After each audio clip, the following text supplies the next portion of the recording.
آج اگر ہم یہ کہیں تو یہ غلط نہیں ہو سکتا کہ دنیا کی جتنی مساجد ہیں سب بیت اللہ کی شاخیں ہیں، برانچ ہیں۔ اور ایک روایت میں ہے کہ جب قیامت برپا ہوگی، حشر قائم ہوگا، تو دنیا کی ساری مساجد کی زمینوں کو اللہ بیت اللہ سے جوڑ دے گا۔ اللہ بیت اللہ سے جوڑ دے گا۔ تو یہ وہ مسجدیں، آپ غور کریں کہ آخری نبی مکۃ المکرمہ سے جب مدینۃ المنورہ تشریف لے گئے، اور ایک گاؤں مدینے سے پہلے جو پڑا اس کا نام قبا تھا۔ ایک روایت میں ہے کہ 7 دن وہاں آپ ٹھہرے، ایک روایت میں ہے کہ 14 دن آپ وہاں ٹھہرے۔ میرے نبی نے سب سے پہلے ازواج مطہرات کے مکان نہیں بنوائے، اپنا گھر تعمیر نہیں کیا۔ سب سے پہلا کام رسول اللہ صلی اللہ علیہ وسلم نے جو کیا تھا وہ مسجد قباء کی تعمیر کرنا۔ یعنی میرے اور آپ کے نبی چین سے اس وقت تک نہیں بیٹھے جب تک مسجد تعمیر نہ ہو گئی۔ پھر اس کے بعد جب آپ مدینۃ المنورہ تشریف لے گئے تو مدینۃ المنورہ میں حضور پاک صلی اللہ علیہ وسلم حضرت ابو ایوب انصاری رضی اللہ عنہ کے گھر میں قیام فرماتے ہیں، اور قیام فرمانے کے بعد وہاں پر بھی میرے نبی نے پہلا کام مکانات کا نہیں کیا، حجروں کا نہیں کیا، اپنے مکان کی تعمیر نہیں کی، بلکہ رسول اللہ صلی اللہ علیہ وسلم نے سب سے پہلے مسجد نبوی کی تعمیر کی۔ اور مسجد نبوی کی تعمیر میں آپ برابر کے شریک رہے۔ اب مسجد نبوی کی جب تعمیر ہو رہی تھی، اس سے پہلے جب زمین کا مسئلہ تھا، قربان جاؤ سرور کائنات فخر دو عالم حضرت محمد عربی صلی اللہ علیہ وسلم کی ذات گرامی پر کی آپ کی فکر کتنی اعلیٰ تھی کہ 2 یتیم بچوں کی وہ زمین تھی۔ نبی کو جب پتہ چلا 2 یتیم بچوں کی وہ زمین ہے تو یتیم بچوں کو بلا کر اس زمین کا سوال کیا گیا، اس کی رقم کتنی ہو؟ ان یتیم بچوں نے کہا نہیں اللہ کے رسول، ہم تو اللہ کے نام پر یہ زمین دے رہے ہیں۔ اللہ کے رسول نے فرمایا نہیں، تمہیں اس کی رقم دینی ہوگی۔ ایک صحابی رسول نے اس زمین کی رقم عطا کی تاکہ قیامت تک آنے والا انسان کبھی ذہن و دماغ میں بھی یہ نہ لائے کہ یتیم بچیوں کی زمین کا کیا مسئلہ تھا۔ کوئی دباؤ، کوئی پریشر ہوا ہوگا، ذہن و دماغ میں کسی کے خناس بھی نہ آنے پائے۔ رسول اللہ صلی اللہ علیہ وسلم نے اس زمین کا پیسہ ادا کرایا۔ اس کے بعد مسجد نبوی کی جب تعمیر ہو رہی ہے تو رسول اللہ صلی اللہ علیہ وسلم کہیں پتھر اٹھا رہے ہیں تو کہیں گارے کا اہتمام فرما رہے ہیں۔ اس طریقے سے مسجد کی تعمیر میں برابر کے شریک۔ میں تو یہ کہتا ہوں کہ جس کو اللہ مسجد بنانے کا موقع دے دے، رقم دینے کا موقع دے دے، اور پھر اس مسجد میں خود حصہ لے لے، یہ انبیاء علیہم السلام کی سنت ہے۔ یہ انبیاء علیہم السلام کی سنت ہے۔ مسجد میں اگر کسی شخص کو جھاڑو لگانے کا اگر موقع مل جائے، جھاڑو لگانے کا موقع مل جائے، وہ خوش نصیب ہے۔ مسجد کے اندر اذان دینے کا موقع مل جائے، اذان دینے کا موقع مل جائے، وہ تو بہت بڑا خوش نصیب ہے۔ میرے بھائیوں، حضرت عمر فاروق رضی اللہ عنہ جب امیر المومنین بنتے ہیں تو ایک موقع پہ فرماتے ہیں کہ اگر میں امیر المومنین کی حیثیت سے نہ ہوتا، یعنی ذمہ داریاں اتنی نہ ہوتی، تو میں مسجد نبوی کا مؤذن بن جاتا اور اذان دیتا۔ میں اذان دیتا. میرے بھائیوں، حضور پاک صلی اللہ علیہ وسلم نے ایک موقع پر یوں فرمایا ہے کہ جنت میں جب اللہ رب العزت مجھے سواری پہ بٹھا کے جنت میں داخل کرے گا تو وہ سواری کی جو باگڈور ہوگی وہ حضرت بلال حبشی رضی اللہ عنہ کے ہاتھوں ہوگی. حضرت بلال حبشی رضی اللہ عنہ جنت میں پہلے داخل ہو رہے ہوں گے، اس کے بعد رسول اللہ صلی اللہ علیہ وسلم کی ذات گرامی داخل ہوں گے. یہ ہے مسجد کی مؤذن کی ویلو. آج ہمارے اور آپ کے نزدیک جیسی بھی ویلو ہو، لیکن اللہ کے نزدیک اتنا قیمتی ہے مؤذن. ایک روایت میں ہے کہ قیامت کے روز یہ جو مؤذن ہے ان کی گردنیں لمبی ہوں گی. اللہ اکبر. آپ دیکھتے ہیں کہ اگر دنیا میں حساب و کتاب کا وقت ہو تو ہر آدمی اپنا سر جھکائے ہوتا ہے، کیا معلوم کون سا سوال ہو جائے، کیسا حساب ہو جائے. تو ایسے موقع پر آپ دیکھیے کہ کبھی ایگزام ہو رہا ہو تو کچھ بچے اپنے سر کو اٹھائے ہوتے ہیں، تو لوگ پوچھتے ہیں، ٹیچر پوچھتا ہے کہ تم سر کیوں اٹھائے ہو؟ تو کہتا ہم تو ساری تیاری کے ساتھ آئیں، ساری تیاری کے ساتھ آئیں. تو مؤذن کا حال یہ ہوگا کہ وہ قیامت کے روز اپنا سر اونچا کیے ہوا ہوگا، اس کی گردن لمبی ہوگی، اس کو کوئی فکر نہیں ہوگی، اس لیے کہ اس نے اللہ کے گھر میں اللہ کے مہمانوں کو وہ 5 وقت دعوت دیتا تھا. حی علی الصلاۃ، حی علی الفلاح. اللہ اکبر. اس لیے میرے بھائیوں، مسجد کی قیمت بہت اعلیٰ ہے، کیونکہ مسجد اللہ رب العزت کی یہ قدرت اور طاقت ہے کہ جس کو اللہ تعالیٰ نے خود یاسین شریف میں فرمایا کن فیکون، پس یہ کام ہو جاتا، وہ کام ہو جاتا ہے. میرے بھائیوں، تو کیا میرا اللہ اپنا گھر خود تعمیر فرشتوں کے ذریعے نہیں کروا سکتا تھا؟ وہ اللہ مسجد نبوی کو فرشتوں کے ذریعے بھی، وہ اللہ مسجد قباء کو فرشتوں کے ذریعے بھی تعمیر کرا سکتا تھا. لیکن اللہ تعالیٰ نے اپنے محبوب نبی کے ذریعے دکھا دیا ہے اور بتا دیا ہے کہ میرے محبوب، میرے بندوں کو بتا دو میں ہوں اللہ. کون ہے جس نے دونوں آنکھیں دی؟ کون ہے جس نے زبان دی؟ کون ہے جس نے دل و دماغ دیا؟ کون ہے جس نے سماج میں عزت دی؟ کون ہے جس نے مال دیا؟ کون ہے جس نے دنیا کے اندر شان و شوکت دی؟ بتا دو میرے بندوں کو، کیا میرا گھر تعمیر ہونا ہے؟ جو ہم نے دیا ہے اس میں سے خرچ کر دو. جو ہم نے دیا ہے تمہیں وہ دے دو، دے دو رقم. ہم نے جو جسم دیا ہے لگا دو اس جسم کو. اٹھاؤ اینٹیں، اٹھاؤ گارا، آؤ مسجد میں حصہ لے لو. 2 تمہیں نفع ملیں گے. ایک تو نفع یہ ملے گا کہ انبیاء علیہم السلام کی اور آخری محبوب نبی کی سنت زندہ ہو جائے گی، اور دوسرے میرا اللہ تم سے خوش ہو جائے گا. میرا اللہ خوش ہو جائے گا.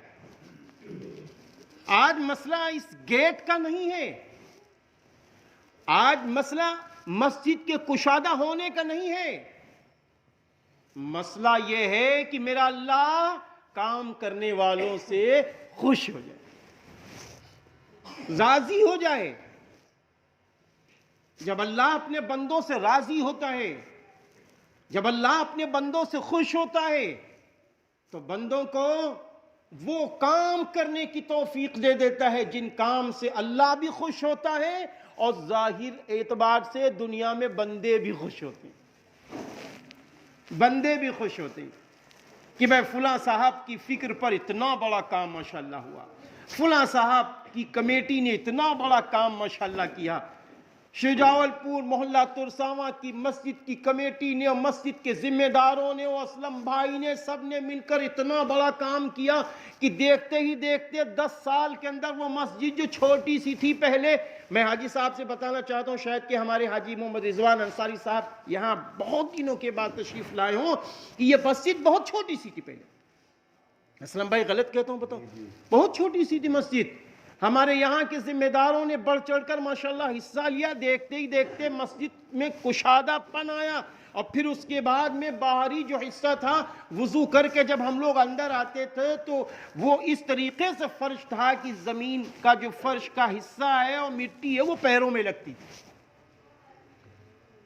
آج الحمدللہ وہ حصہ اتنا پیارا ہو گیا، اتنا اچھا ہو گیا ماشاءاللہ کہ آج اس حصے کو آپ دیکھ لیجئے کہ آپ مسجد میں آ رہے ہیں تو آپ کی آنکھوں کی روشنی جہاں تک جائے گی کشادہ ہی کشادہ پن نظر آ رہا ہے، خوبصورت منظر نظر آ رہا ہے، سفیدی ہی سفیدی نظر آ رہی ہے. میرے بھائیوں یاد رکھنا، مسجد کے اندر جس نے پیسہ لگایا، مسجد کے اندر جس نے مشورہ دیا، مسجد کے اندر جس نے اس کام میں پہل کی ہے، قسم خدائے پاک کی وہ اللہ کے یہاں تو مقبول و محبوب ہو کر رہیں گے، دنیا میں اللہ ان کو عزت و بلندی دے کر رہیں گے. ہم کو یاد ہے حضرت مولانا عبداللہ حسنی صاحب رحمۃ اللہ علیہ کہ درس کے درمیان آپ فرما رہے تھے کہ جب اللہ کسی کو جنت دے گا تو کیا دنیا میں اس کو پریشان رکھے گا؟ نہیں رکھے گا. جب ایک ادنا درجے مومن کو دنیا سے 10 گنی بڑی جنت ملنی ہے تو اللہ کے نزدیک دنیا کی کون سی ویلو؟ کوئی ویلو ہے؟ مچھر کے پر کے برابر بھی اللہ کے نزدیک دنیا کی ویلو نہیں ہے. اللہ کے نزدیک جن کی ویلو ہے اللہ نے فرما دیا مؤذن ان کی ویلو میرے نزدیک بہت ہے. دیکھو جنت میں پہلے جانے والے حضرت بلال حبشی رضی اللہ عنہ، نماز پڑھنے والوں کی ویلو بہت ہے. آپ دیکھیے قرآن پاک میں اللہ تعالیٰ نے کیا فرمایا، ان الصلاۃ تنہا عن الفحشاء والمنکر، یقیناً نماز بے حیائی اور بری باتوں سے روک دے گی. اور نبی فرما رہے ہیں جو 5 وقت نماز پڑھتا ہو اس کے ایمانداری کا ڈنکا پیٹ دو. اللہ کے نزدیک نماز پڑھنے والوں کی ویلو ہے. اگر نماز پڑھنے والوں کی ویلو نہ ہوتی تو میرے بھائیوں کہیں تو نماز معاف ہوتی؟ آپ بتائیے کہیں تو معاف ہوتی؟ کہاں نماز معاف ہے؟ نماز کے متعلق یہاں تک ہے کہ انسان کی سانس میں سانس ہے اور وہ چند سانس جی کر اللہ کے پاس پہنچ رہا ہے، نماز کا وقت ہے اور اس کے دل میں یہ احساس ہے کہ نماز کا وقت باقی ہے اور پوری زندگی اس نے نماز پڑھی ہے، تو اس نماز کے قضا کرنے پر اللہ کا سوال ہو جائے گا کہ تم نے وہ نماز قضا کی. ہمارا حال کیا ہے؟ ہمارا حال کیا ہے آپ بتائیے؟ نبی کا تو حال یہ ہے کہیں نماز نہیں چھوٹ رہی ہے. غزوہ اس کو کہتے ہیں جس میں میرے نبی بھی شریک ہوئے ہوں. جس جنگ میں نبی موجود ہیں، نبی کی موجودگی میں غزوے میں نماز ہو رہی ہے، صلاۃ الخوف والی نماز پڑھی جا رہی ہے میرے بھائیوں. اور جب انہی نمازوں کی خوبیوں کو حضرت حسین رضی اللہ عنہ نے دیکھا تو میرے بھائیوں ایک لفظ میں کہہ دو کہ انہوں نے سر تو دے دیا لیکن نماز قضا نہیں. لے جاؤ سر میرا، میں نبی کا نواسا ہوں، لے جاؤ سر. میں جنت کے جوانوں کا سردار ہوں، لے جاؤ سر. میں اپنی ماں حضرت فاطمہ جو جنت کی عورتوں کی سردار ہیں، میں ان کا بیٹا ہوں، لے جاؤ میرا سر. میں اپنے بڑے بھائی حسن کا چھوٹا بھائی ہوں، لے جاؤ سر لے جاؤ، پرواہ نہیں ہے، نماز نہ چھوٹے. ایک روایت میں یہ بھی ہے کہ حضرت حسین رضی اللہ عنہ نے جب نماز کا وقت قریب ہوا، شام ہونے لگی، تو انہوں نے ایک صحابی رسول کو بلایا اور کہا جاؤ شمر سے کہہ دو نماز پڑھ لینے دے، چاروں طرف کی گھیرا بندی ہٹا دے، کہہ دو نماز پڑھ لینے دے۔ اس ملعون نے کہا نماز، ہم تو تمہیں اسی حال میں قتل کریں گے، نماز کی کیا چیز ہے؟ لیکن حضرت حسین رضی اللہ عنہ نے کیا نماز چھوڑی؟ معاذ اللہ۔ 10 محرم الحرام کی تاریخ ہے، چاروں طرف سے دشمنوں کی یلغاریں ہیں، پیاسے ہیں، حسین بھی پیاسے، ان کی گھر کی عورتیں بھی پیاسی، ان کے ساتھی بھی پیاسے، سب پیاسے، علی اصغر جو 6 مہینے تھے وہ بھی پیاسے۔ ذرا بتاؤ کہ عائشہ کی نماز حضرت حسین رضی اللہ عنہ نے چھوڑی ہے؟ فجر کی نماز دن جمعہ تھا، کیا حضرت حسین رضی اللہ عنہ نے چھوڑی ہے؟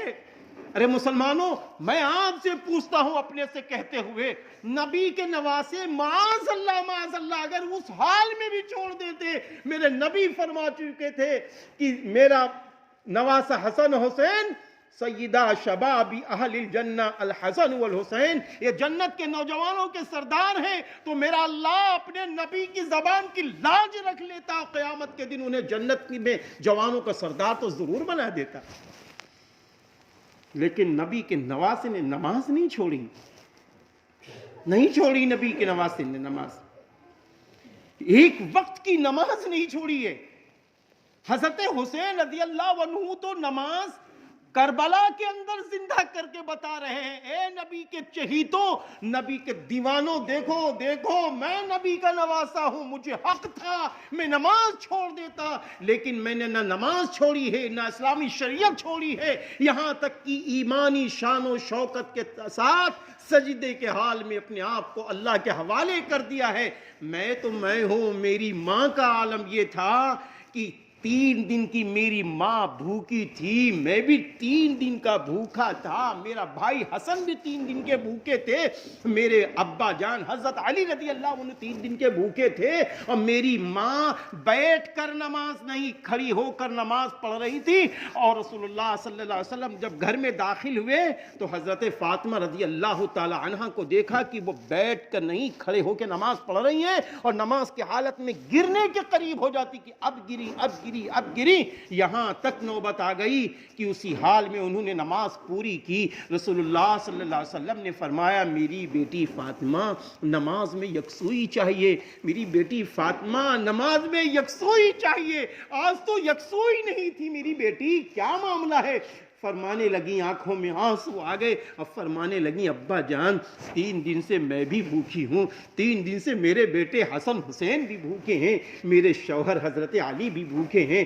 علی تو اپنے بیٹوں کو لے کر کسی کام کے لیے گئے ہیں، کہیں تھوڑا کام مل جائے تاکہ کچھ کھانے کا انتظام ہو جائے، اور میں نے سوچا نماز کا وقت ہوا ہے، نماز کھڑے ہو کر پڑھ لوں۔ میرے ابا میں نے بیٹھ کے نماز پڑھنے کا ارادہ کیا تھا، اتنی دیر میں میرے دل میں عجب سی ایک آواز آئی، اے نبی کی بیٹی فاطمہ آج تو سارے کام کھڑے ہو کے کر رہی ہے، اور جب میری عبادت کی باری آئی تو بیٹھ کے نماز پڑھ رہی ہے۔ میرے ابا میں نے سوچا کہیں قیامت کے دن میری وجہ سے آپ کو کچھ سوچنا نہ پڑے، اس لیے میں نے کھڑے ہو کے نماز پڑھی، جبکہ طاقت قوت نہیں ہے۔ میرے بھائیوں، یہ نماز ہے، یہ نماز، ہم جا کہاں رہے ہیں؟ کس رخ پر جا رہے ہیں؟ کس طرف جا رہے ہیں؟ خالی جمعہ کے اندر مسجدیں آباد ہوں گی؟ خالی جمعہ میں فجر کی نماز کون پڑھے گا؟ آج مسجد الحرا کی مسجد میں نے جمعہ میں یہی بات اپنے بھائیوں کے سامنے، اپنے سامنے بھی رکھی، اپنے کو مخاطب کر کے یہ کہتا ہوں کہ وعظ کرنے والا اور دینے والا بڑا پوتر نہیں ہوتا، میں بھی گنہگار ہوں۔ میرے بھائیوں، میں نے یہ بات رکھی تھی، بتاؤ ابلیس کا قصور کیا تھا؟ کیا قصور تھا ابلیس کا؟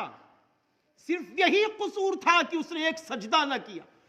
ایک سجدہ ابلیس نہ کرے تو اس کو لعنت کا طوق ڈال ڈال کے دنیا میں پھینک دیا جائے. اور آج ہم فجر کی نماز دھڑلے سے چھوڑ رہے ہیں, آج ہم ظہر کی نماز بھی دھڑلے سے چھوڑ رہے ہیں, آج عصر کی نماز بھی چھوڑ رہے ہیں. وہ غفار اللہ, وہ ستار اللہ, وہ رحمان اللہ ہمیں آپ کو چھوڑ رہا ہے. اب میرا بندہ میرے آگے آ جائے گا, اب میرا بندہ میرے آگے آ جائے گا. ایک بہت بڑے بزرگ فرماتے ہیں, کچھ لوگ یہ کہتے ہیں کہ ارے بھائی یہ تو سب ایسا ہی ہے. نہیں نہیں نہیں, یاد رکھنا اللہ تعالیٰ اگر نعمتیں دے رہا ہو, نماز روزہ قرآن تمام چیزوں سے ہم دور ہیں, دینی کاموں سے ہم دور ہیں, اور نام کے ہم مسلمان ہیں, تو یہ ہم نہ سوچیں کہ اللہ کی گرفت نہیں ہوگی. اللہ کی وہاں گرفت کا ایک وقت مقرر ہے, جب وہ گرفت کر لیتا ہے تو قسم خدا پاک کی پھر جلدی چھوڑتا نہیں ہے. پھر بڑی محنت کرنی پڑتی ہے. ابھی وقت ہے اسے راضی کرنے کا. وہ دینا چاہتا ہے, نماز کے ذریعے وہ دینا چاہتا ہے میرے بھائی, وہ لینا نہیں چاہتا ہے جو ہم لوگ بھاگ رہے ہیں. کبھی دعوت و تبلیغ والوں کو دیکھو, بھائی اللہ کے لیے نماز پڑھ لو, آؤ بھائی نماز پڑھ لیں. ارے آپ یہی کہتے رہتے ہیں. آپ کو نہیں معلوم ہے کہ میرے پاس کام ہے, کاروبار ہے؟ آپ کو نہیں معلوم ہے کہ میرے پاس کتنی بڑی تمام باتیں ہیں؟ آپ کو نہیں معلوم ہے کہ میں بیمار ہوں؟ آپ کو نہیں معلوم ہے کہ میں پریشان حال ہوں؟ آپ کو نہیں معلوم ہے کہ یہ ساری چیزیں ہمارے سامنے ہیں؟ آپ ہر وقت نماز نماز نماز. ارے میرے بھائی, مسئلہ یہ نہیں ہے کہ ہم بیمار ہیں, مسئلہ یہ نہیں ہے کہ ہمارے پاس کاروبار ہے, مسئلہ یہ نہیں ہے کہ ہمارے سامنے حالات ہیں, مسئلہ یہ نہیں ہے. مسئلہ یہ ہے کیسے بھی ہم حالات میں ہوں, نبی کا نمونہ موجود ہے. ہم کتنے بھی بیمار ہوں, نبی کا نمونہ موجود ہے. ہم کتنے بھی فاقے بے فاقے ہوں, نبی کا نمونہ موجود ہے. میرے نبی کسی حال میں بھی نماز نہیں چھوڑ رہے ہیں, یہاں تک اللہ کے پاس پہنچ رہے ہیں. اور عشاء کی نماز 2 صحابی رسول کے ساتھ جماعت میں شریک ہو رہے.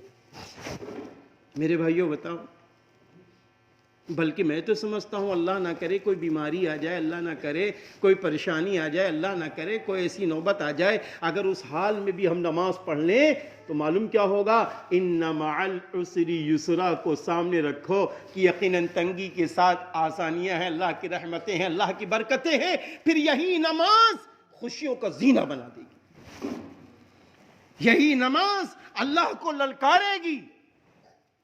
میرے بھائیوں, میں پھر لیتا ہوں نام حضرت مولانا عبداللہ حسنی رحمت اللہ علیہ, شدت کے بیمار. یا اللہ, اتنی تکلیف کی کوئی حد نہیں, اتنی تکلیف کی تڑپ رہے تھے, اپنے گھر میں ہیں, لیٹے ہوئے ہیں, مغرب کی نماز کا وقت ہو گیا. تو ہم نے یہ سوچا کہ بہت مشکل ہے حضرت نماز پڑھ پائیں. یقین مانی میں نے سوچا بہت مشکل حضرت نماز پڑھ پائیں. اذان جیسے ہی ہو گئی, حضرت نے فرمایا جماعت کھڑی کرو, تکبیر کہو, تکبیر. آوازیں نکل رہی ہیں تکلیف کی, اور تکبیر کہو. جیسے ہی تکبیر شروع ہوئی, حضرت فوراً وہاں سے اٹھے, وہاں کے کھڑے ہو گئے, بیٹھ کے نہیں, کھڑے ہو گئے. اور جس حال میں کھڑے تھے وہ کیا بیان کروں کہ کیسے ہل رہے تھے, کیسے تڑپ رہے تھے. کھڑے ہو گئے اللہ کی بارگاہ میں اور نماز پڑھی. اس کے بعد پھر جا کر لیٹ گئے. نماز نہیں چھوٹی.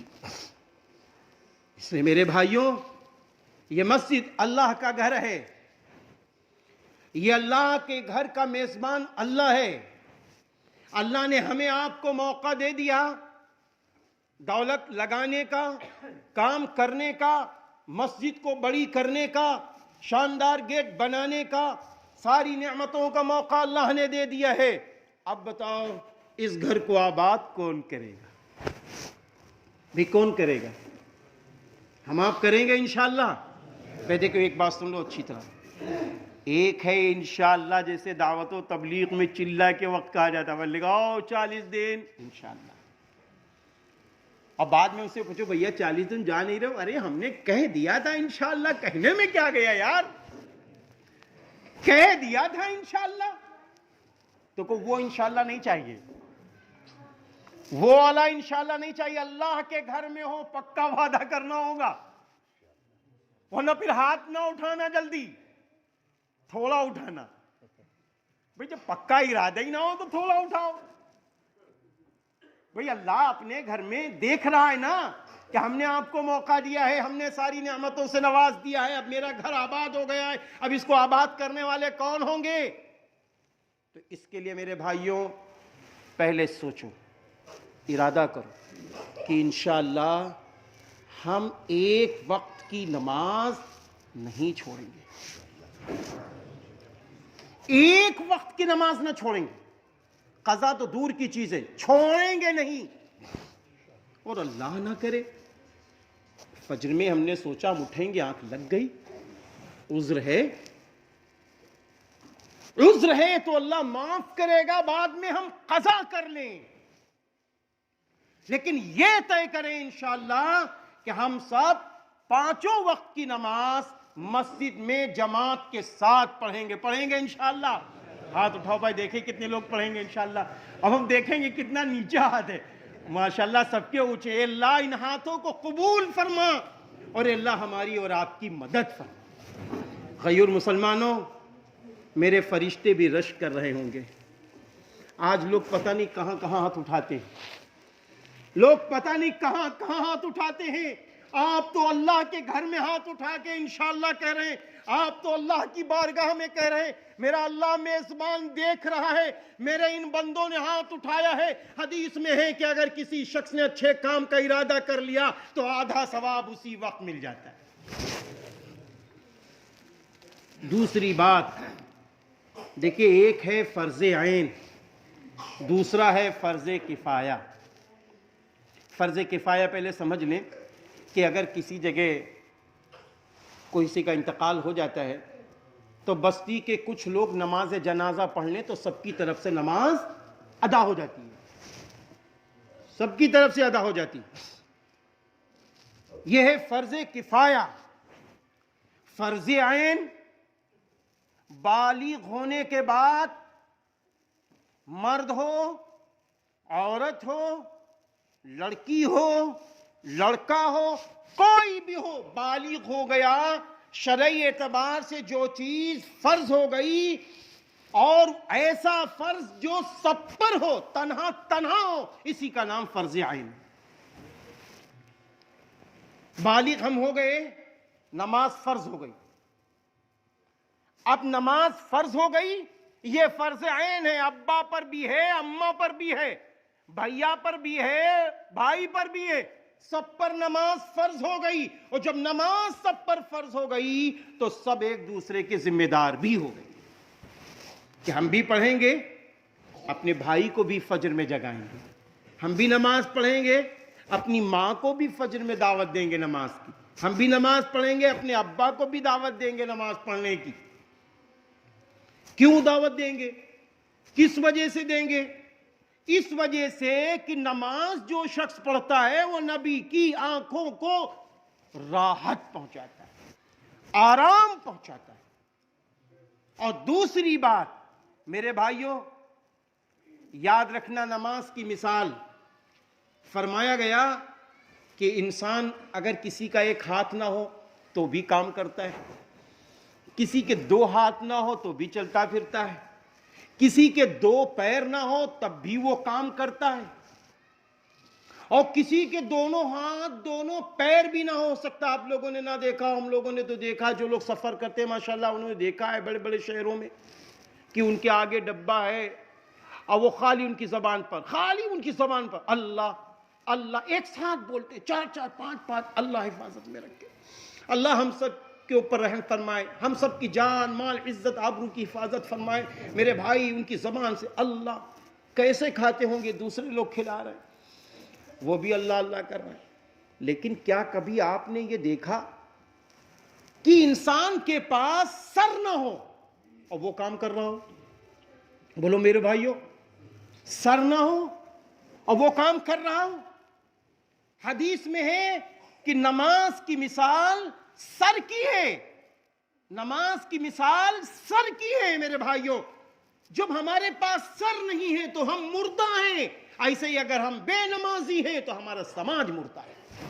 اللہ کے نزدیک کوئی ویلو نہیں ہے, اللہ کے نزدیک کوئی ویلو نہیں ہے میرے بھائی, کوئی ویلو نہیں ہے. کیونکہ ویلو جس نے دی ہے, جس نے سب کچھ دیا ہے, ایک دن اسی کے پاس تو جانا ہے.